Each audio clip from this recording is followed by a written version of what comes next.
I'm pretty sure this person's making fun of me with this comment, but hey, fuck me if I can't take a joke, huh? Also, I think I look like Tauntaun today, so I'm pretty sure I'm invulnerable. Anyway, this comment poked me and got me to finally talk about this book I've been meaning to make a video about for years. It's by Waqas Ahmed, and it's about polymathy. And as you can imagine, he runs a giant art collection and is a postdoc in neuroscience. Makes sense, tracks. But it is a really inspiring book, especially for those of you who are neurodivergent and get into your hyperfixations.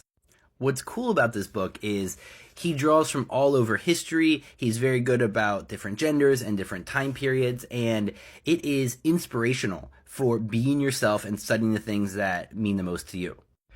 So he leads with Maya Angelou, who I had no idea was such a polymath and accomplished in so many different fields. Then he talks about Imhotep, the old Egyptian who was the first polymath, as well as Avicenna, and whose book Kitab al-Shifa is the most varied and largest work ever done by one person.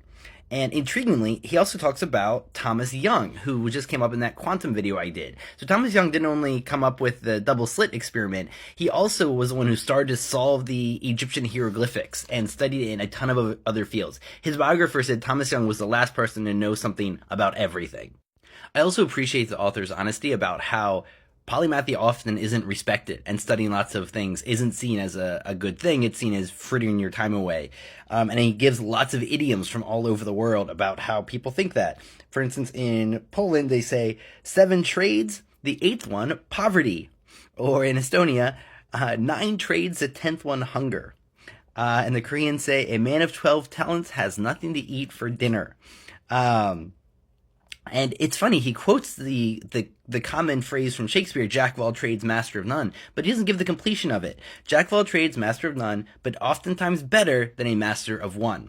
And that's the case that this author is making, is that by knowing lots of different fields, you get to see patterns that are going to help you in all of them. It speaks to the quote, I first heard this quote from Mike J, the magician, but actually it's from Montaigne, who says everything, apparently.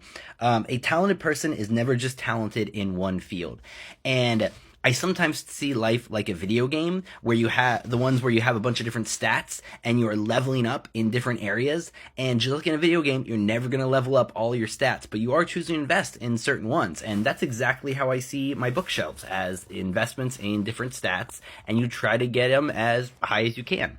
So this book is a great one for anyone who wants to be inspired to just pursue all the areas of knowledge that are useful to you. So go out and be polymathic.